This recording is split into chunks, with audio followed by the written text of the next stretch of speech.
మేషరాశి వారు క్రితం మాసంతో పోలిస్తే కొద్దిపాటి జాగ్రత్తను వహించవలసినటువంటి ఆవశ్యకత కనబడుతున్నది.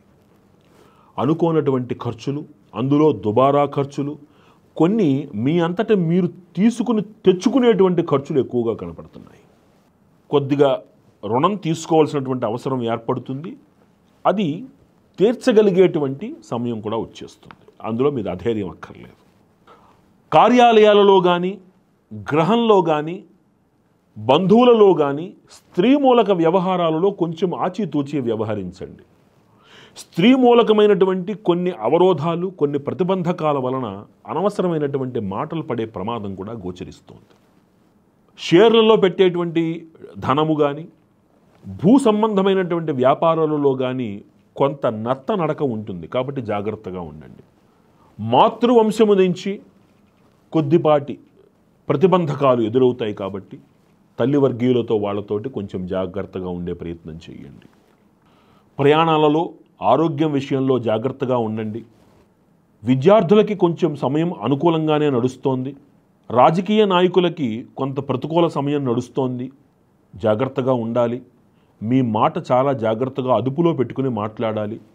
ప్రసంగాలు చేసేటప్పుడు మీ మాటల మీద ప్రభావం, మీ మాటల యొక్క ప్రభావం మీ మీద పడుతుంది. జాగ్రత్తగా ఉండాలి.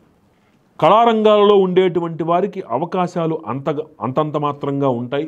దేనికి లోటు లేకపోయినా అద్భుతం అని చెప్పుకునేటందుకు ఇంకా సమయం పడుతుంది కొంచెం. ప్రభుత్వ కార్యాలయాలలో పనిచేసేటువంటి వాళ్ళు కొద్దిగా పై అధికారుల యొక్క విషయాలలో కొంచెం జాగ్రత్తగా ఉండడం అనేటువంటిది చెప్పదగినటువంటి సూచన. అంటే ఏమైనా చూసుకున్నా ఈ మాసము కొంచెము జాగ్రత్తగా ఆచితూచి అడుగులు వేయాలి.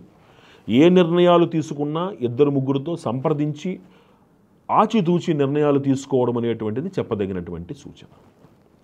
ఈ రాశివారు ఖచ్చితముగా ప్రతి శనివారము నాడు ఆంజనేయ స్వామి వారికి ఆకుపూజ చేయించటం, అదే విధముగా ఆదివారం నాడు ఒక్క ఆదివారమైనా సరే సుబ్రహ్మణ్యేశ్వరుడికి క్షీరాభిషేకం చేయించటం వలన అటు ఉద్యోగము, ఇటు ఆరోగ్యము, ఇటు మీ పరిసర ప్రాంతాలలో ఉండేటువంటి ప్రతికూలతను అధిగమించగలిగేటువంటి పరిస్థితిని మీరు పొందగలుగుతారు. అవకాశం ఉన్నవారు ప్రతి నిత్యము ఆంజనేయ స్వామి వారికి 16 ప్రదక్షిణలు చేసుకోవడం అనేటువంటిది విశేషంగా చెప్పదగినటువంటి సూచన. ఎక్కడైనా మీ దగ్గరలో ఏదైనా ఆలయంలో చండీ హోమం కానీ, ఏదైనా రుద్రహోమం కానీ జరిగితే వెళ్ళి అందులో భాగస్వామ్యం తీసుకోవడం అనేటువంటిది మీకు మరింత శక్తిని, మరింత శుభ ఫలితాన్ని ఇస్తుంది అని ఖచ్చితంగా చెప్పవచ్చు. ఈ పరిహారాలు ఆచరించి ఈ రాశివారు చక్కటి ఆనందదాయకమైనటువంటి, ఆరోగ్యవంతమైనటువంటి మంచి భవిష్యత్తును పొందాలి అని ఆశిస్తూ